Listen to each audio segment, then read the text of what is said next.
ಕ್ರಿಸ್ತನಲ್ಲಿ ಪ್ರೀತಿಯ ಸಹೋದರರೇ ಮತ್ತು ಸಹೋದರಿಯರೇ, ನಿಮ್ಮೆಲ್ಲರಿಗೂ ಮುಂಜಾನೆಯ ವಂದನೆಗಳು. ಕ್ರಿಸ್ತನ ಜೀವಿತ ಪಾಠದ ಹೆಸರು ವಾಚ್ ಟವರ್ ಸಂಘದ ವೀಕ್ಷಣಾ ಅಭಿಪ್ರಾಯ. ರೀಪ್ರಿಂಟ್ಸ್ ಪುಟ 748, ಪುಟದ ಸಂಖ್ಯೆ 3 ಮತ್ತು 4. ಆದರೂ ಇನ್ನೊಂದು ದಿಕ್ಕಿನಿಂದ ಇದನ್ನು ಮತ್ತೆ ನೋಡಿ, 1874 ಇಸವಿಯ ನಂತರ ವ್ಯಾಧಿಗಳನ್ನು ವಿಶೇಷ ರೀತಿಯಲ್ಲಿ ಗುಣಪಡಿಸುವುದು ಹೆಚ್ಚಾಗುತ್ತಿರುವುದನ್ನು ಗಮನಿಸಿ, ಕೆಲವು ಪ್ರಾರ್ಥನೆಗೆ ಉತ್ತರವಾಗಿಯೂ, ಕೆಲವು ಎಣ್ಣೆ ಹಚ್ಚಿ ಪ್ರಾರ್ಥಿಸುವುದರಿಂದ ಮತ್ತು ಕೆಲವು ಪ್ರಾರ್ಥನೆ ಇಲ್ಲದೆಯೇ ಅಥವಾ ಎಣ್ಣೆ ಹಚ್ಚುವಿಕೆ ಇಲ್ಲದೆಯೇ ಯಾವ ವಿಧದಲ್ಲಿಯಾದರೂ ಇರುವುದು. ಹೀಗೆ ಈ ದಿನದಲ್ಲಿ ಕುಂಟನು ನಡೆದಾಡುವನು, ಕಿವುಡನು ಕೇಳುವನು, ಮೂಕನು ಮಾತನಾಡುವನು, ಕುರುಡನ ಕಣ್ಣು ತೆರೆಯಲ್ಪಡುವುದು ಮತ್ತು ಪೂರ್ವದಲ್ಲಿದ್ದ ಪರಿಶುದ್ಧ ಪ್ರವಾದಿಗಳ ಬಾಯಿಂದ ಹೇಳಿಸಿದ ನರಳುತ್ತಿರುವ ಜಗತ್ತಿನಲ್ಲಿರುವ ಸಮಸ್ತವನ್ನು ಸರಿ ಮಾಡುವುದರ ವಿಷಯವಾದ ಸುವಾರ್ತೆಯು ಹಲವಾರು ಬಗೆಯಲ್ಲಿ ಸಾರಲ್ಪಡುತ್ತಿರುವುದನ್ನು ನೀವು ನೋಡುತ್ತಿರುವಿರಿ. ಸತ್ತವರನ್ನು ಸಮಾಧಿಯಿಂದ ಇನ್ನೂ ಎಬ್ಬಿಸಲಾಗಿಲ್ಲವೆಂಬುದನ್ನು ಹೊರತುಪಡಿಸಿದರೆ, ಯೇಸುವಿನ ಮೊದಲ ಬರುವಿಕೆಯಲ್ಲಿದ್ದಂತೆ ನಮ್ಮ ದಿನಗಳಲ್ಲಿನ ಗುಣಪಡಿಸುವಿಕೆಯು ದೃಢವೂ ವಾಸ್ತವವೂ ಆಗಿರುವುದು. ಇಲ್ಲವೇ ಇದು ಒಂದು ಸ್ಥಳದಲ್ಲಿ ಆಗಿರುವಂಥದ್ದಲ್ಲ, ಆದರೆ ಎಲ್ಲೆಡೆ ನಡೆಯುತ್ತಿರುವುದು. ಈ ಶಕ್ತಿಯು ಎಲ್ಲೆಡೆ ತೋರ್ಪಡಿಸಲಾಗುತ್ತಿದ್ದು, ಸಮಸ್ತವನ್ನು ಸರಿಪಡಿಸುವ ಕಾರ್ಯದ ಈ ಲಕ್ಷಣವು ಆರಂಭಗೊಳ್ಳುತ್ತಿರುವುದು. ನಮ್ಮ ದೇಶದಲ್ಲಿದ್ದಂತೆಯೇ ಸ್ವೀಡನ್ ಮತ್ತು ಜರ್ಮನಿ ಮತ್ತು ಬ್ರಿಟನ್ ದೇಶಗಳಲ್ಲಿ ಇದು ಅಷ್ಟೇ ಹೆಚ್ಚಿನ ರೀತಿಯಲ್ಲಿರುವುದು. ಇತ್ತೀಚೆಗೆ ನಮ್ಮ ಗಮನಕ್ಕೆ ಬಂದಿರುವಂತೆ ಗಣನೀಯವಾಗಿ ಸ್ವಸ್ಥತೆಯಾದವುಗಳಲ್ಲಿ ಕೆಂಟಕಿ ರಾಜ್ಯದ ಲೂಸಿವಿಲ್ಲಾ ಪಟ್ಟಣದ ಒಂದು ಕುಟುಂಬದ ಸಂಗತಿಯಾಗಿರುವುದು. ಅದು ಆ ಕುಟುಂಬದ 4 ಮಂದಿ ಕಿವುಡು ಮತ್ತು ಮೂಕರಾಗಿದ್ದವರು ಸಂಪೂರ್ಣವಾಗಿ ತಕ್ಷಣವೇ ಗುಣ ಹೊಂದಿರುವಂಥದ್ದು. ಅವರಲ್ಲಿ ಒಬ್ಬನು 11 ವರ್ಷದ ವಯಸ್ಸಿನವನು, ಹುಟ್ಟಿದಂದಿನಿಂದ ಎಂದೂ ಮಾತನಾಡಲಾರದೆ ಕೇಳಲಾರದೆ ಇದ್ದವನು. ಪೆನ್ಸಿಲ್ವೇನಿಯಾ ರಾಜ್ಯದ 2 ಸಣ್ಣ ಪಟ್ಟಣಗಳಾದ ಮಿಡ್ವೇ ಮತ್ತು ಪ್ರೀಮ್ರೋಸ್ ಎಂಬಲ್ಲಿ ಕಳೆದ 2 ತಿಂಗಳು ಹಲವಾರು ಜಾಡ್ಯಗಳಿಂದ ನಂಬಿಕೆಯ ಮೂಲಕವಾಗಿ ಗುಣ ಹೊಂದಿದ 6 ಗಣನೀಯವಾದ ಸಂಗತಿಗಳ ಬಗ್ಗೆ ಬಹು ಪುಳಕಿತವಾಗಿರುವುದು. ಹ್ಯಾಮಿಲ್ಟನ್ ಸ್ಮಿತ್ ಎಂಬ ಒಬ್ಬ ವಯಸ್ಸಾದ ಮನುಷ್ಯನು ಸಂಧಿವಾತ ರೋಗದಿಂದ ಎಷ್ಟು ಊನವಾಗಿದ್ದನೆಂದರೆ ಆತನಿಗೆ ಕೆಳಗೆ ಬಗ್ಗಲು ಸಾಧ್ಯವಾಗುತ್ತಿರಲಿಲ್ಲ. ಆದರೆ ಆತನು ತಕ್ಷಣದಲ್ಲಿ ಗುಣ ಹೊಂದಿದ್ದನು. ತಾನು ಗುಣವಾದ ಬಗ್ಗೆ ವಿಚಾರಿಸಲು ಬಂದ ವರದಿಗಾರನಿಗೆ ತನ್ನ ಎತ್ತರಕ್ಕಿಂತಲೂ ಮೇಲಕ್ಕೆ ಒದೆಯುವುದರ ಮೂಲಕವಾಗಿ ತನ್ನ ಬಗ್ಗಿ ಏಳುವ ಸಾಮರ್ಥ್ಯವನ್ನು ಪ್ರದರ್ಶಿಸಿದ್ದನು. ಅಲ್ಲದೆ ಹಿಂದಿನ ರಾತ್ರಿ ತಾನು ಗುಣವಾದಾಗ ಅಗ್ನಿ ರಕ್ಷಕ ಬೇಲಿಯನ್ನು ಅನಾಯಾಸವಾಗಿ ಜಿಗಿದು ಹಾರಿದ್ದನು. ತಾನು ಹಿಂದೆಂದಿಗಿಂತಲೂ ಬಲಿಷ್ಠನೆಂಬುದನ್ನು ಹಾಗೂ ತಾನು ಯವನಸ್ಥನಾಗುತ್ತಿರುವನೆಂಬುದನ್ನು ಆತನು ತೋರಿಸಿಕೊಟ್ಟಿದ್ದನು. ವಾಸ್ತವದಲ್ಲಿ ಅದು ನಿಜವಿದ್ದಂತೆ ತೋರುತ್ತದೆ. ಆತನು 72 ವರ್ಷ ವಯಸ್ಸಿನವನಾಗಿದ್ದನು. ಆದರೆ ಸ್ವಲ್ಪ ಸಮಯದಲ್ಲಿ ಆತನ ನರೆ ಕೂದಲುಗಳು ತನ್ನ ಮೊದಲ ಬಣ್ಣಕ್ಕೆ ಹಿಂತಿರುಗಲು ಆರಂಭಿಸಿದ್ದವು. ಮುಖದ ಸುಕ್ಕುಗಳು ಬಿಟ್ಟು ಹೋಗುತ್ತಿದ್ದು, ಆತನ ಮುಖಚರ್ಯೆಯು ಹೊಸದಾಗುತ್ತಾ ಬಂದು ಆತನು 50 ವರ್ಷದವನಂತಾಗಿದ್ದನು.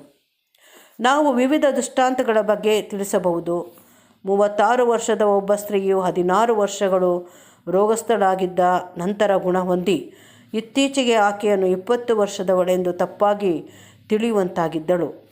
ಆಕೆಯು 1000 ವರ್ಷದ ಆಳ್ವಿಕೆಯ ದಿನವು ಉದಯವಾಗುತ್ತಿರುವೆಂಬುದರ ಬಗ್ಗೆ ವಾಚ್ ಟವರ್ ಸಂಘ ಪ್ರಸ್ತುತಪಡಿಸಿದ ವೀಕ್ಷಣಾ ಅಭಿಪ್ರಾಯವನ್ನು ತಿಳಿಯದಿದ್ದರೂ ತಾನು ಪುನರುತ್ಥಾನ ಹೊಂದಿದ ಜೀವಿತಕ್ಕೆ ಸೇರಿದ್ದೇನೆಂದು ಹೇಳುವವಳಾಗಿ ಆಕೆಯು ಸಂತೃಪ್ತಿಯನ್ನು ವ್ಯಕ್ತಪಡಿಸಿರುವಳು. ಇವುಗಳು ಸಮಸ್ತವನ್ನು ಸರಿ ಮಾಡುವ ಕಾರ್ಯಗಳ ಆರಂಭಕ್ಕೆ ಪ್ರಮಾಣವಲ್ಲದಿದ್ದಲ್ಲಿ ಇವುಗಳು ಮತ್ತೇನು? ರೋಗ ಗುಣಪಡಿಸುವ ಕಾರ್ಯಗಳಿಗೆ ಇದು ಸೂಕ್ತ ಸಮಯವಾಗಿರುವುದು. ಕ್ರಿಸ್ತನ ಮೊದಲ ಬರುವಿಕೆಯ ಕಾಲವು ಸಮಸ್ತವನ್ನು ಸರಿ ಮಾಡುವುದು ಮತ್ತು ಪುನರುದ್ಧಾನ ಕಾರ್ಯ, ರೋಗ ಗುಣಪಡಿಸುವಿಕೆ ಮೊದಲಾದವುಗಳಿಗೆ ನಿಗದಿತವಾಗಿರಲಿಲ್ಲ. ಅವು ಅಂದು ಅಕಾಲಿಕವಾಗಿದ್ದು ಮುಂಬರುವ ಕಾಲದಲ್ಲಿ ಪ್ರದರ್ಶಿತವಾಗುವ ಕ್ರಿಸ್ತನ ಮಹಿಮೆಗೆ ಕೇವಲ ದೃಷ್ಟಾಂತಗಳಾಗಿದ್ದು, ಬರಲಿರುವ ಲೋಕದ ಪ್ರಭಾವ, ಬಲ, ಅಧಿಕಾರಗಳಿಗೆ ಸಚಿತ್ರ ನಿದರ್ಶನಗಳಾಗಿದ್ದವು.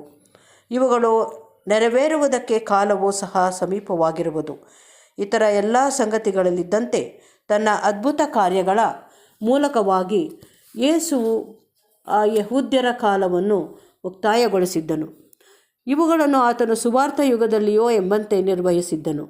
ಅವು ಆಗ ಕೇವಲ ಛಾಯಾರೂಪದವುಗಳಾಗಿದ್ದವು. ಆದುದರಿಂದ ಯೇಸುವು ಮತ್ತು ಶಿಷ್ಯರು ನಿರ್ಮಿಸಿದ ಪುನರುದ್ಧಾರ ಕಾರ್ಯಗಳು ತಾನು ಆಗ ಅವರ ಅರಸನು ಮತ್ತು ಸುಗ್ಗಿಯ ಕೊಯ್ಲುಗಾರನಾಗಿದ್ದನೆಂದು ತೋರಿಸಿಕೊಳ್ಳುವುದಕ್ಕೆ ಏನೂ ಕಡಿಮೆ ಇಲ್ಲದಿದ್ದರೂ ಅದು ಕ್ರೈಸ್ತರ ಸುವಾರ್ಥ ಯುಗವು ಮುಕ್ತಾಯವಾಗುತ್ತಿರುವುದಕ್ಕೆ, ತಾನು ರಾಜ್ಯಾಧಿಕಾರ ಮೊದಲಾದವನ್ನು ವಹಿಸಿಕೊಂಡಿರುವುದಕ್ಕೆ ಕೇವಲ ನಿದರ್ಶನ ಮಾತ್ರವಾಗಿದ್ದವು. ಈಗ ಅವುಗಳಿಗೆ ಕಾಲವು ಪೂರ್ಣವಾಗಿ ಸೂಕ್ತವಾಗಿರುವುದು. ಕಾರಣ ಸಭೆಯೆಂಬ ಆತನ ದೇಹವು ಪೂರ್ಣಗೊಂಡಿದ್ದು, ಯೆಹೋವನಿಂದ ಅನುಗ್ರಹಿತವಾದ ಈ ಸಂತತಿಯು ಭೂಲೋಕದ ಎಲ್ಲ ಕುಲಗಳನ್ನು ಆಶೀರ್ವದಿಸುವಂಥ ಸಮಯವು ಸಮೀಪದಲ್ಲಿರುವುದು. ಲೋಕಕ್ಕೆ ಇರುವ ನಿರೀಕ್ಷೆಯು ಪರಿಪೂರ್ಣತೆಗೆ ಮರಳುವುದೆಂಬುದನ್ನು ದೃಷ್ಟಿಸಲು ಎಲ್ಲರಿಗೂ ಸಾಧ್ಯವಾಗಿದ್ದಲ್ಲಿ, ಈ ವರ್ಗದಲ್ಲಿನ ಹೆಚ್ಚು ಅಧಿಕವಾದ ಜನರು ಶಾರೀರಿಕವಾಗಿ ಗುಣ ಹೊಂದುವುದಕ್ಕಾಗಿ ಕರ್ತನನ್ನು ನಂಬಿಕೆಯಿಂದ ಬೇಡಿಕೊಳ್ಳಲು ಸಿದ್ಧರಾಗುತ್ತಿದ್ದರು ಮತ್ತು ಸಮಾಧಿಗೆ ಸೇರಿದವರ ಬದಲಾಗಿ ಮನುಷ್ಯ ಸ್ವಭಾವದಲ್ಲಿನ ಪರಿಪೂರ್ಣತೆಗೆ ಸಾಗುತ್ತಿದ್ದರು. ನಂಬುವವನು ಸಮಾಧಿಗೆ ಸೇರುವ ಅಗತ್ಯವು ಇಲ್ಲದಿರುವ ಸಮಯವು ಸಮೀಪದಲ್ಲಿರುವುದು ಮಾತ್ರವಲ್ಲದೆ, ಅವರು ಬಲದಿಂದ ಅಧಿಕವಾದ ಬಲದೆಡೆಗೆ ಸಾಗುವ ಸಮಯವು ಸಮೀಪದಲ್ಲಿರುವುದು. ಜನರು ಸತ್ಯವೇದ ಬೋಧನೆಯನ್ನು ಉತ್ತಮ ರೀತಿಯಲ್ಲಿ ಗ್ರಹಿಸುವವರಾಗಿದ್ದರೆ ಮತ್ತು ಕ್ರಿಸ್ತನ ದೇಹವಾದ ಸುವಾರ್ಥ ಯುಗದ ಕ್ರೈಸ್ತ ಸಭೆಗೆ ಇರುವ ಪರಲೋಕ ಸಂಬಂಧವಾದ ನಿರೀಕ್ಷೆಯನ್ನು ಲೋಕಕ್ಕಿರುವ ಪುನರುದ್ಧಾರದ ನಿರೀಕ್ಷೆ ವಿಶ್ರಮಗೊಳಿಸದಿದ್ದಲ್ಲಿ, ಅವರು ಈಗ ತಮಗೆ ನಿಲುಕುವಂತಿರುವ ಪುನರುದ್ಧಾರ ಹೊಂದುವ ಆಶೀರ್ವಾದವನ್ನು ಪಡೆಯಲು ಹೆಚ್ಚು ಅಧಿಕವಾಗಿ ಸಿದ್ಧರಾಗಿರುತ್ತಿದ್ದರು. ಪುನರುದ್ಧಾನ ಕುರಿತಾದ ಸರಳವಾದ ಮೂಲತತ್ವವು ಕೇವಲ ಇಂತಿರುವುದು: ಮನುಷ್ಯನು ಪಾಪಿಯಾದನು ಮತ್ತು ಆದಾಮನಲ್ಲಿ ತನಗಿರುವ ಜೀವದ ಹಕ್ಕು ಮತ್ತು ಅದರ ಮೇಲಿನ ಹಿಡಿತವು ಆತನಿಂದ ಕಳೆದು ಹೋಗಿತ್ತು. ಅಂದಿನಿಂದ ಮರಣವು ಎಲ್ಲರ ಮೇಲೆ ಅಧಿಕಾರ ನಡೆಸುತ್ತಿರುವುದು. ಆದರೆ ದೇವಾನುಗ್ರಹದಿಂದ ಯೇಸುವು ಎಲ್ಲರನ್ನು ವಿಮೋಚಿಸಲು ಶರೀರಧಾರಿಯಾದನು. ಅವನು ಪಾಪದಿಂದಾದ ಮರಣಕ್ಕೆ ದಂಡವನ್ನು ಪೂರ್ಣವಾಗಿ ತೆತ್ತನು. ಈ ಮೂಲಕವಾಗಿ ಎಲ್ಲರನ್ನು ವಿಮೋಚಿಸಿದನು.